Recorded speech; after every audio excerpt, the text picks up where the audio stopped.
Hello students.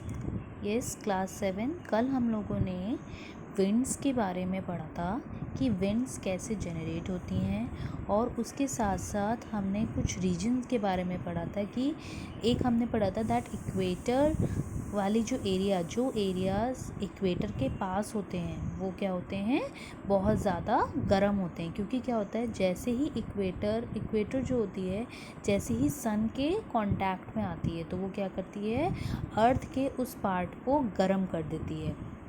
और फिर जो विंड जब इक्वेटर के पास से ब्लो करती है तो वो वार्म विंड आपकी हो जाती है। तो जब गर्म जो अर्थ की जो प्लेस होगी वो गर्म हो जाएगी जिस जगह पे, तो वहाँ की जो विंड होगी वो भी क्या हो जाएगी, गर्म हो जाएगी। इसलिए इक्वेटर से जो विंड्स ब्लो करती हैं वो हमारी वार्म विंड्स होती हैं।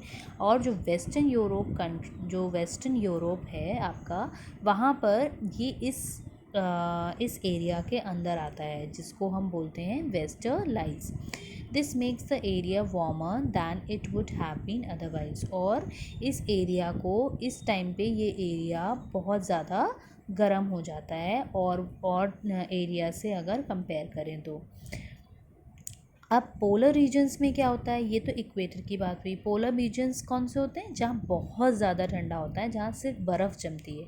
सो the polar regions receive slanting insulations and hence it is a colder region. Polar region colder region क्यों होते हैं, क्योंकि यहाँ पर जो आपकी जो सन की रेज़ आती हैं वो स्लैंटिंग में होती है। स्लैंटिंग मतलब क्या होता है, टेढ़ा, ऐसा स्लोपिंग एरिया में। तो जो भी सन की रेज़ जो आती हैं ऊपर से वो स्लैंटिंग वे में आती हैं, तो धीरे धीरे आती हैं, डायरेक्ट सन रेज़ नहीं पड़ती हैं। इस वजह से यहाँ का एरिया कैसा हो जाता है, बहुत ज़्यादा ठंडा हो जाता है। Thus the winds blowing out from the polar regions are cold. और इसीलिए जो पोलर रीजन से जो विंड्स ब्लो होती हैं वो कैसी होती हैं, बहुत ज़्यादा ठंडी होती हैं। So this is all about winds. Now students come here. यहाँ पर देखिएगा, रिलेटिव ह्यूमिडिटी को फिर से एक्सप्लेन किया गया है। कुछ पार्ट इन्होंने रिलेटिव ह्यूमिडिटी का यहाँ पर एक्सप्लेन किया है।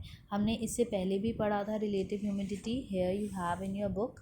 हमने इससे पहले जब ह्यूमिडिटी टॉपिक पढ़ा था तो I explain you about the relative humidity. Now some part of it, कुछ उसका पार्ट यहाँ पर इन्होंने एक्सप्लेन किया है। So let's see what is written here. Relative humidity is calculated from the ambient temperature as indicated by the dry bulb thermometer and the difference in temperatures as indicated by the wet bulb and the dry bulb thermometers. अब relative humidity calculate कैसे की जाती है, ये calculate की जाती है ambient temperature, जो इसका जो ambient temperature होता है, जो particular एक जगह पर एक किसी बंद जगह पर किसी का टेम्परेचर मेजर किया जाता है, या फिर जो उसका एग्जैक्ट जो स्टार्टिंग का इनिशियल टेम्परेचर होता है वो एम्बिएंट टेम्परेचर होता है। तो जो initial temperature dry bulb thermometer show करता है, और and the difference in temperature, और जो टेम्परेचर ड्राई बल्ब और वेट बल्ब के टेम्परेचर में थर्मामीटर्स में जो टेम्परेचर के रिकॉर्ड होते हैं उनका जो डिफरेंस होता है वो रिलेटिव ह्यूमिडिटी होती है।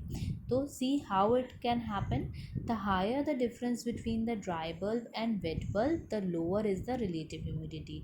जितनी ज़्यादा डिफरेंस होगा, हायर द डिफरेंस बिटवीन, जितना ज़्यादा डिफरेंस होगा ड्राई बल्ब और वेट बल्ब की टेम्परेचर में, उतनी ही कम रिलेटिव ह्यूमिडिटी होगी।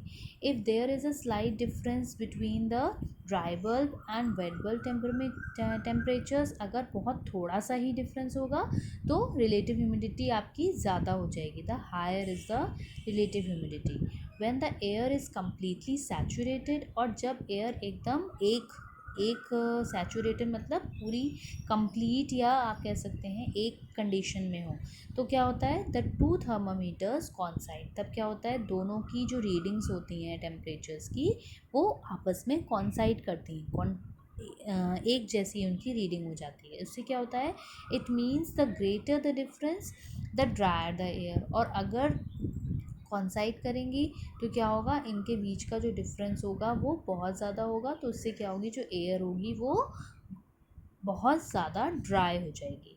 Despite this, the measurement of humidity is one of the most difficult problems in basic meteorology. और इसीलिए जो ह्यूमिडिटी मेजरमेंट का जो प्रोसेस होता है वो सबसे ज़्यादा डिफ़िकल्ट और ये प्रॉब्लमैटिक होता है किसमें, बेसिक जो मीटरोलॉजी की जाती है। मीटरोलॉजी क्या होता है, जिसमें हम टेम्परेचर्स और आपके एटमॉस्फेयर के बारे में जो स्टडी करी जाती है उसे हम मीटरोलॉजी कहते हैं। So this is all about relative humidity. और यहाँ पर हम लोगों ने थोड़ा सा विंड का भी पोर्शन पढ़ा कि कैसे विंड पोलर रीजन्स में ठंडी विंड्स कैसे ब्लो होती हैं।